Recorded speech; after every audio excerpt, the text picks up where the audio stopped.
ហើយទៅចាំថាអ្នកសើចក្រោយគឺលឺជាងអ្នកសើចមុនចេញលក់ដំបងកុំខ្វល់រឿងខ្មាស់គេសំខាន់ស្រឡាញ់អីធ្វើនឹងទៅប្រឹងធ្វើប្រឹងបដោតប្រឹងផលិតលុយចេញពីមុខរបរទាំងអស់នោះទៅដឹងថាគេអាចមើលងាយអ្នកបានប៉ុន្តែមនុស្សទាំងអស់នោះមិនមកចិញ្ចឹមគ្រួសាររបស់អ្នកទេពេលចេញលក់ដំបងកុំខ្វល់រឿងគូប្រកួតប្រជែងធ្វើចិត្តឲ្យធ្ងន់ពេលខ្លះទីផ្សារគឺអយុត្តិធម៌ខ្លាំងណាស់សម្រាប់ខ្ញុំយូកូក៏មានច្រើនអ្នកលក់កាច់កុងក៏មានច្រើន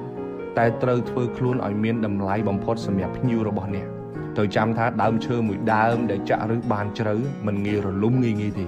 ពេលអ្នកលក់ដំបងកុំខ្វល់រឿងលុយចាប់ផ្ដើមដំបងពី10រៀល20រៀលក៏ដោយទៅរៀនសូត្រពីមុខរបរនោះសិនចាស់ថាទូកតូចស្រួលបត់កុំឲ្យលុយដឹកមុខឲ្យសោះត្រូវថែចិត្តភ្ញៀវឲ្យខ្លាំងលុយប្រៀបដូចជាកូនក្រមុំចឹងភ្ញៀវប្រៀបដូចជាម្ដាយកូនក្រមុំចឹងបើសិនជាម្ដាយអូខេហើយកូនចាំតែអូខេតាមក្រោយទេ